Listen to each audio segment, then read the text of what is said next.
In this video, I'm going to go through the process of making this cup from beginning to end. It all starts with dirt, of course.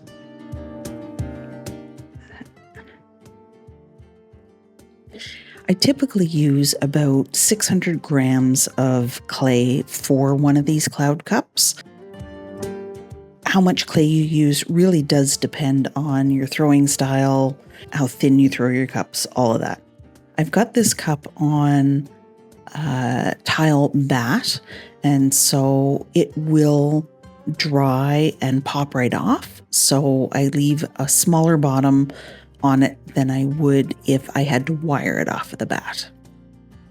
After you've centered and opened your clay, you want to compress the bottom so that you don't get any cracks down there and so that it's nice and smooth.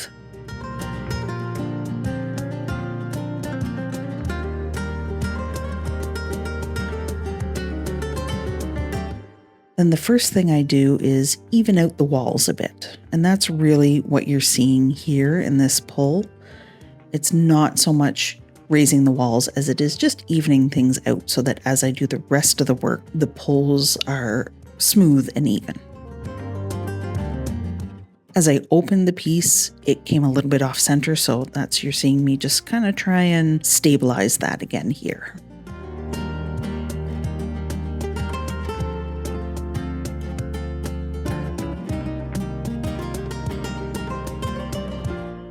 To pull the clay up, sometimes I use a sponge, sometimes I don't. Pulling the clay up is a really slow process, actually. It doesn't feel this slow when you're doing it, but I think social media has really warped our idea of how quick and how easy things should be. So especially for beginner potters, I think it's great to have videos that really show the process as it is in real time. And that's what you've got in this video. At the top of most pulls, I'll tidy the top up a little bit, that top rim, compressing it on all three sides. I don't always, doesn't need to be done absolutely every time, I find, but it is important to keep control of that top rim so that it doesn't become uneven or too narrow, too thin.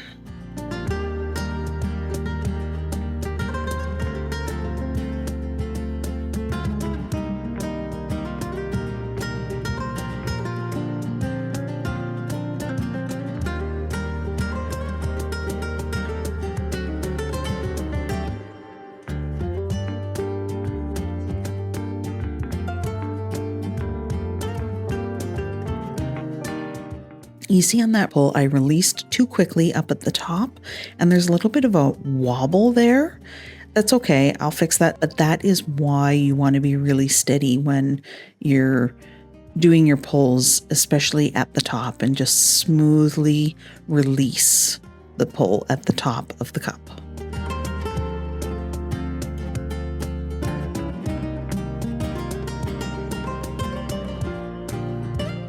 So with this pull, I'm starting to open up the shape a little bit to get it closer to the final product, because we're really, in terms of the size, we're pretty much there at this point. Those little chunky bits are just kind of artifacts from my nails. Sometimes little bits of clay get pulled up.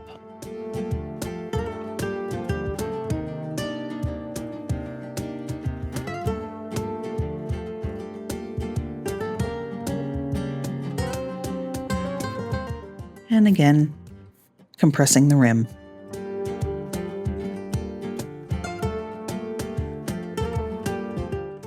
I'm cleaning out the water and slip inside the cup, and then I reuse that slip because this is porcelain and you want to use slip more than water. It gets waterlogged really easily. So from here on out, the work that I'm doing is to even out the walls. You'll notice that the cup doesn't really get any taller, maybe a little bit, but really what I'm after is a nice even wall. It's especially important in these cups because with the shape of them, you really can't trim them after they're thrown. You trim a little bit of a foot into them, but that's about it. So if I leave the walls bottom heavy or thicker on the bottom than they are on the top, then that's the way the cup will be when it's finished. That doesn't really feel great when you're using the cup. One of the things I love about these cups is that they feel so good in the hand. It feels like you're holding a cloud, which is why I call them a cloud cup.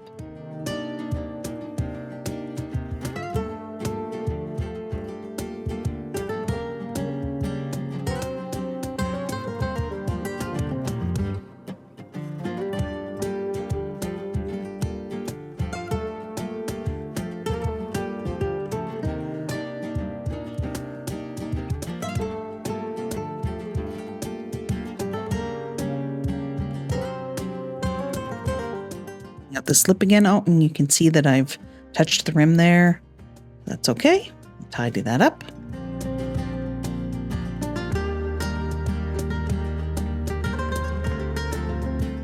And the next thing to do is to clean off the slip with a metal rib. And I made a mistake here. I should have done the outside before the inside, because to do the outside, you really need to put your fingers on the inside to give the rib something to press against. Otherwise, you're going to distort the shape that you've thrown. Once I've cleaned the slip off of the inside, my fingers stick because there's no slip there. So if you're going to try this at home, clean the slip off the outside first. And it seems counterintuitive to clean all the slip off, and then you'll see the next step is to put water back on the cup. But the slip really holds the water onto the clay more so than the fresh water does. And cleaning the slip off creates a nice smooth surface. Whereas if you leave the slip on there, you get a more rough surface. And I prefer that nice smooth surface.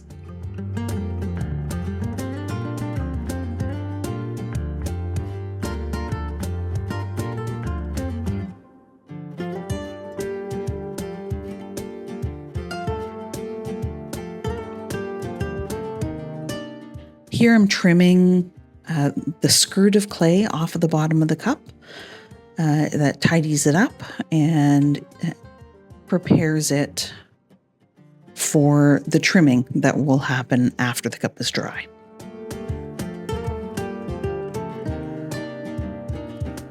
So here's the water that I was talking about. And then this is the fun part of this cup. This moment right here is why I make these cups. So you've got one finger on the outside, two fingers on the inside, and you're just moving up the cup a little bit faster than the wheel is turning. So it does take some practice to get it just right, and every cloud cup that I throw is a little bit different. They're certainly not all exactly the same.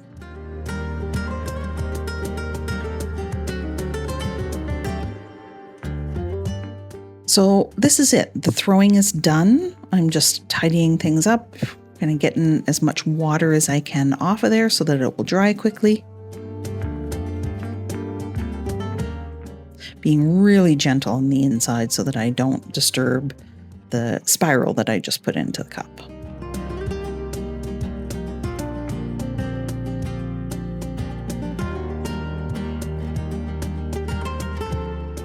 One thing that I'm really careful with is the rim of the cup.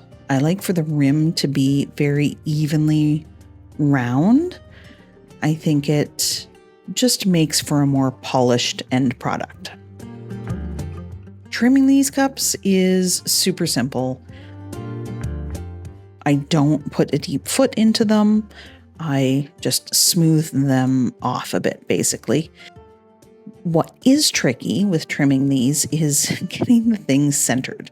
I use a Giffen grip because I despise tap centering, but this is one of those occasions when the Giffen grip isn't necessarily the best product to use, or the best way, I guess, to use to hold these on the bat, but I'm a creature of habit. So I go in with the Mud Tools scraper, I think it's called. Some people call them a Sureform. Anyway, it's just a nice, easy way to clean off the extra clay and make it even. These are especially good if you've got a ton of extra clay you need to get rid of. And then it's going in and smoothing things out. And I do carve out a little bit underneath the bottom. I think most of the time I prefer not to have a completely flat bottom. I just think it adds a little something extra. You know, if you're looking at the foot of your pot, you see some care and attention has been given to it.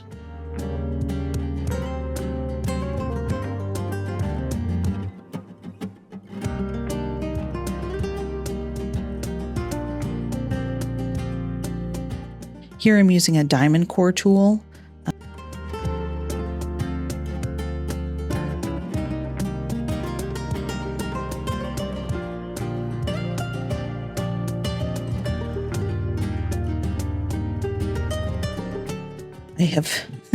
I have been accused of being fastidious in my throwing, which is a very nice way of saying that it takes me forever to make something, because I absolutely sweat the details.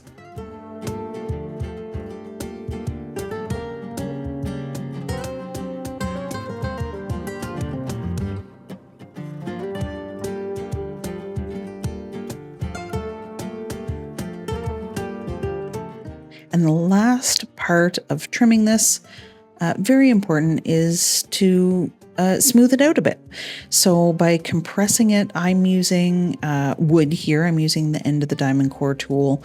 There's all sorts of ways you can do this. It just happens to be the easiest one for this particular shape of cup. This creates a really nice smooth surface when it's fired. I do still sand the bottoms after they come out of the kiln, but it's a much easier process if I've done this. Then it's fired. I skipped that process in the video. So you put it into the kiln, you do your bisque firing, and then it's time to glaze. I'm putting Amico's Snow Celadon on the inside. It's just a nice white glossy liner glaze. I like to have a light color inside my cups if I can. It makes it easier to see when you're pouring things into it. I fill up the inside because I am going to put a different color on the outside. The most important part of this process is to set up your camera so that your viewers can't see what you're doing. Very important, critical part of the process. In all seriousness, I'm just rotating the cup and pouring that out, trying to make sure that I get an even distribution of the glaze as I'm pouring it out. And then I dip the rim, not because I want the outside of the rim necessarily to have the glaze on it, but because that pouring method doesn't get quite enough glaze on the rim of the cup. I'm putting Mako's Celadon Bloom on the outside of this one, and this glaze is a crystal glaze. Mako recommend that you pour it out onto a plate so that you can pick up the crystals a little bit more easily, and indeed that does work well.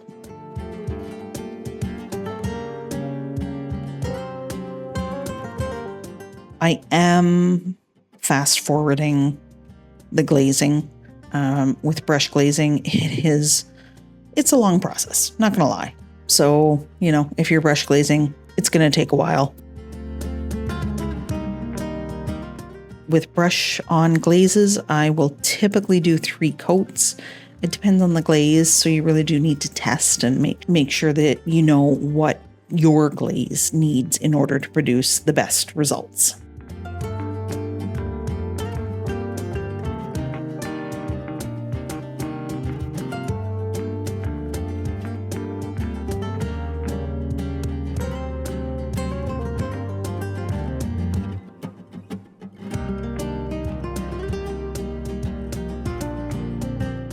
And my little helper in the background there.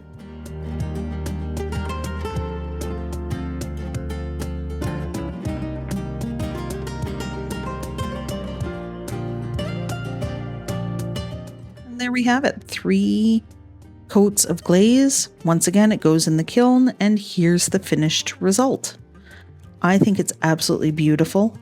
It did crawl in a couple of places, but with the design of the cup and the glaze, it's actually kind of a neat effect. And so there it is, a cloud cup in Celadon Bloom and Snow. Thanks for watching.